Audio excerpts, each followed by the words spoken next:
আপনি Leonardo da ভিঞ্চির যে style আছে সেই স্টাইলে ইমেজ বানাতে চাচ্ছেন, এটা কি পসিবল? অথবা ভ্যান গগ অথবা গুস্তাভে অথবা এই ধরনের জনপ্রিয় যত আর্টিস্ট আছেন তাদের স্টাইলের সাথে মিলিয়ে কিন্তু আমরা ইজিলি আমাদের ফ্রি এআই গুলা দিয়েই ইমেজ বানাতে পারবো।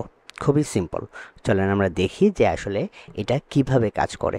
আমরা যে কোনো একটা প্রম্পট দিব প্রথমে ইমেজ বানানোর জন্য, যে কোনো একটা ক্যারেক্টার, অবজেক্ট, এনিথিং লাইক ধরেন আমরা দিলাম যে man is sipping to a coffee cup on a boat on the cosmic planet. Cosmic planet মানে হচ্ছে কাইন্ড অফ আমাদের পুরো মহাবিশ্ব, আই মিন আমাদের ওয়ার্ল্ড এবং যা যা আছে এর বাইরে সৌরজগতের সব কিছু মিলে হচ্ছে কসমিক। তো একটা কসমিক প্ল্যানেট, ওকে, তার মাঝখানে একটা নদী, যেখানে যেখানে একটা বোট আছে, on a boat on a river, on an unknown river on the cosmic planet. Okay, তো বেসিক্যালি এই হচ্ছে আমাদের ইমেজ। এখানে আমাদের সাবজেক্ট আছে, আমাদের এনভায়রনমেন্ট আছে এবং যা যা দরকার সবই আছে।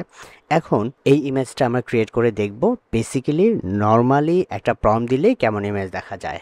ওকে, তারপরে সেম ইমেজকে আমরা বিভিন্ন আর্টিস্টদের স্টাইল দিয়ে আসলে বিভিন্ন আর্টিস্টদের স্টাইল এখানে অ্যাপ্লাই করব এবং দেখার চেষ্টা করব এই জিনিসটা কিভাবে কাজ করে, ওকে, বা কেমন দেখতে হয় সেই ইমেজগুলো।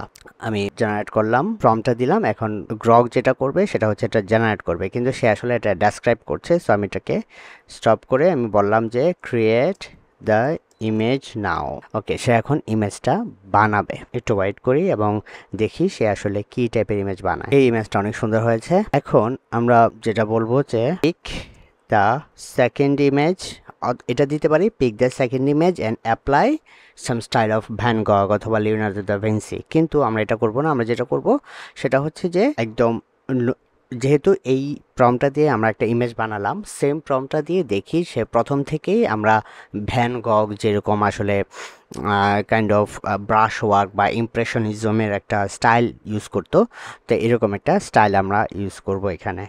তো ওকে আমরা দিলাম a man sipping to a coffee cup on a board on an unknown river on the cosmic planets. এখানে গ্রামাটিক্যাল ইস্যুজ আছে, জাস্ট ফরগেট দ্যাট। আমরা প্ল্যানেট আমরা জাস্ট এটা কমা দিব, তারপর লিখবো হচ্ছে Van Gogh style, just comma then Van Gogh style. Okay, you see it's Van Gogh style, মানে ভ্যান গগ যেরকম ব্রাশ ওয়ার্ক করতো এরকম হাবি যাবি। ওকে, এখন সেম প্রম্পট আমরা যদি চাই যে এটাকে লিওনার্দো দা ভিঞ্চির মতো করে ট্যাকটিক্যাল ড্রয়িং টাইপের কিছু একটা আমরা করতে চাই এই সেম ইমেজটাকে, আমরা যেটা করব প্রম্পট দিব, দেন এখানে কমা দিয়ে Leonardo da Vinci style. Basically এই আর্টওয়ার্কটাও আসলে ভ্যান গগের মতোই করে ফেলছে।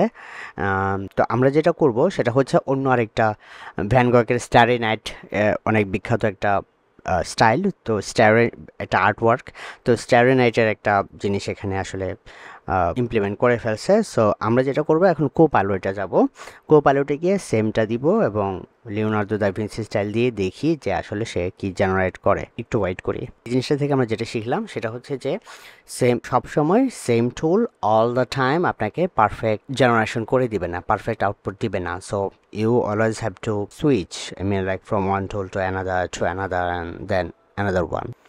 সো এই হচ্ছে লিওনার্দো দা ভিঞ্চি স্টাইল।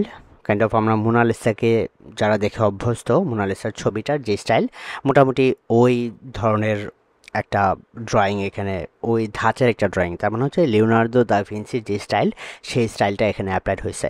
তো সেম জিনিস এখানে আপনি ধরেন অন্যান্য যত ধরনের আপনি আর্টিস্ট আছে, পপুলার আর্টিস্ট আছে, সবার স্টাইল ঠিক সেম ফর্মুলাতে অ্যাপ্লাই করবেন। এবং এখানে যে আপনার এখানে যে আপনার খুব বেশি কষ্ট করতে হবে এরকম না, জাস্ট আপনি বেসিক অ্যাজ ইউজুয়াল প্রম্পটটা দিবেন, লাস্টে জাস্ট এটা কমা, দেন কোন আর্টিস্টের আসলে স্টাইলটা আপনি অ্যাডপ্ট করতে চাচ্ছেন সেই আর্টিস্টের নামটা লাস্টে দিয়ে দিবেন, then enter. That's it, as simple as that. So that's it for today.